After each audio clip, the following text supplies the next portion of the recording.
21 Kenangan rumah. Menarik napas panjang dan menghembuskannya kembali lalu mendekati Zahra yang sedari tadi menatapku aneh. Menyalaminya berusaha lebih sopan terhadap yang lebih tua dariku, meski ketika menatapnya ada rasa menyakitkan dan juga bersalah. "Bu Zahra," kataku pelan dan mencium tangan wanita tersebut. "Tunggu dulu, bukannya kamu murid Olimpiade yang Sancaka didikkan?"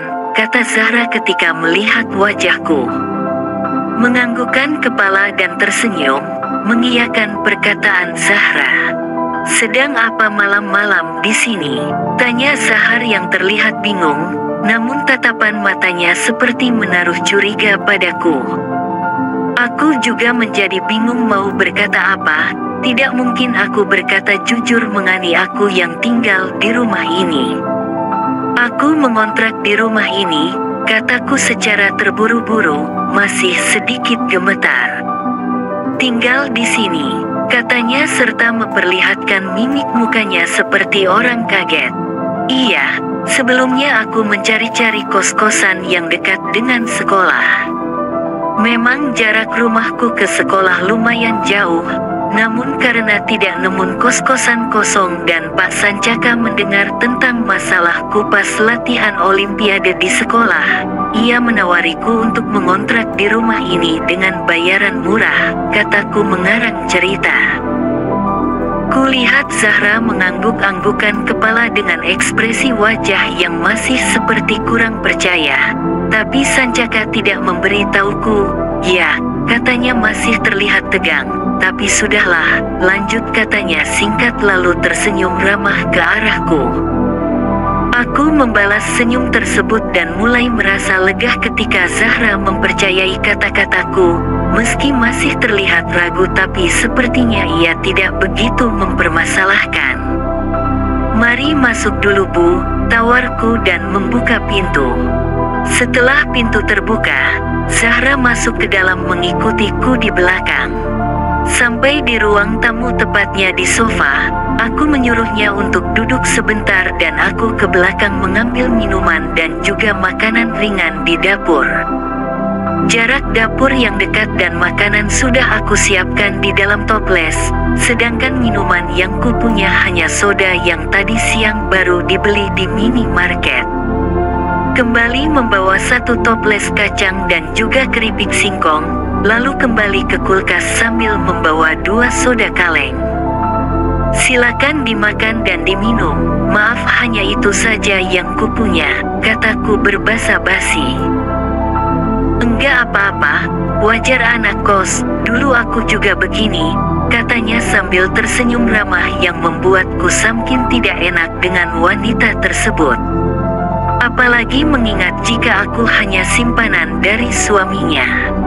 Zahra membuka soda kaleng dan meminumnya perlahan, sambil tatapan matanya mengarah tajam ke arahku berusaha, sedangkan aku menunduk dan menghindari setiap tatapan mata Zahra. Tadinya aku kesini memeriksa kondisi rumah ini untuk ditinggali keponakanku yang baru datang dari luar kota, kata Zahra memberitahuku sambil meletakkan kaleng soda di atas meja, tapi tempat ini sudah ada yang menempati. "Sudahlah, biarkan dia menginap di rumah saja," lanjut kata Zahra memberitahuku. Aku masih belum bisa membalas setiap perkataan Zahra dan hanya bisa membalas senyum ketika ia tersenyum ke arahku. "Kamu suka rumah ini?"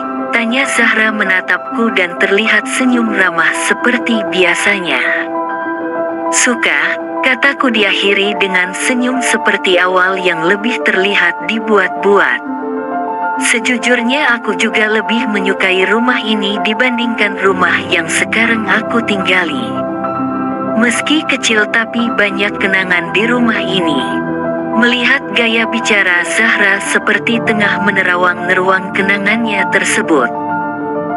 Sampai pada akhirnya Zahra menatapku dan terlihat senyum sumeringai di bibirnya. "Kamu tahu tidak, dulu di tempat ini Sancaka mengajakku untuk pertama kalinya setelah jadian dan mengenalkan aku dengan orang tuanya." "Ah, Masa itu begitu sangat kurindukan. Terlihat senyum Zahra yang begitu senang setelah mengingat kenangan tersebut di rumah ini. Mendengar cerita Zahra tentang Pak Sancaka yang pertama kali membawanya ke sini membuat jantungku berdebar, karena sama aku juga ketika pertama kali Pak Sancaka mengajakku, ia membawa aku ke rumah ini. Mengapa kenangan kita harus sama di rumah ini? Batinku penuh kegundahan. Boleh aku bercerita tentang rumah ini padamu? Melepas kerinduanku, sudah lama aku ingin bercerita seperti ini, tapi tidak ada satu orang pun yang mau mendengarkanku, kata Zahra meminta padaku penuh harap. Permintaan Zahra membuat jantungku mendadak sekali berdetak kencang dan langsung berhenti. Bagaimana bisa aku mendengarkan cerita Pak Sancaka dengan istrinya di masa lalu sedangkan aku adalah simpanannya saat ini? Iya, kataku yang terbata-bata sambil menganggukkan kepala. Kulihat Zahra justru tersenyum padaku dengan memasang ekspresi senangnya. Hari itu, aku merasa menjadi orang paling romantis di dunia ini. Sancaka memperlakukanku bak putri raja. Setiap kali dia membawaku ke tempat ini, mulutnya selalu memujiku di depan orang tahunya, bahkan terdengar dibesar-besarkan yang terkadang membuatku malu. Di tempat ini juga Sancaka melamarku begitu romantis, seluruh keluarganya menjadi saksi atas lamaran itu.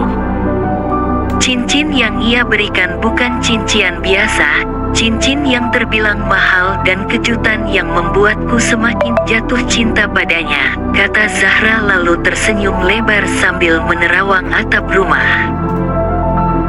Mendengar cerita yang dikatakan Zahra dan senyum bahagia di bibirnya, justru membuatku sakit hati, mungkin karena cemburu.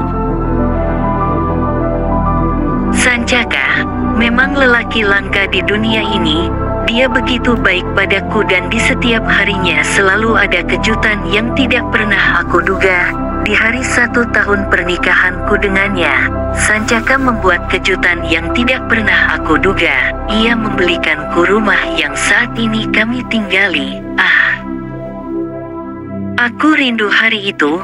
Bantal kursi dipeluknya begitu erat dengan bibir yang masih senyum-senyum sendiri.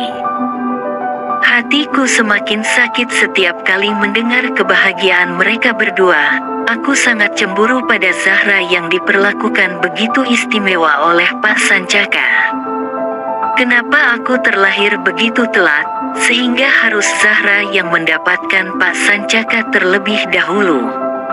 Ingin sekali mengatakan pada Zahra, sudah jangan ceritakan lagi, aku cemburu, tapi apalah dayaku, hanya simpanan guru muda biologi.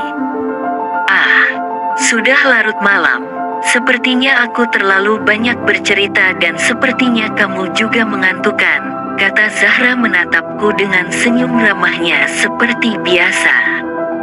Iya, kataku sambil menganggukkan kepala.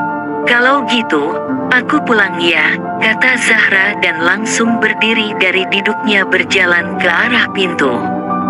Aku menganggukkan kepala pelan sambil tersenyum ramah dan mengantarnya keluar rumah. Kamu sudah punya pacar? Tanya Zahra sambil mengedipkan matanya. Dek, jantungku kembali terkena serangan mengagetkan. Sudah, kataku yang terbata-bata. Semoga pacarmu seperti Sancaka ya, kata Zahra sambil memegang bahuku. Kembali jantungku berdetak sekali dan rasanya seperti ingin copot ketika mendengar kalimat yang dikatakan Zahra. Jika ia tahu pacarku memang Pak Sancaka, apa yang ia masih setenang itu dengan senyum manis di bibirnya? Kurung siku buka kurung siku tutup titik. Bersambung.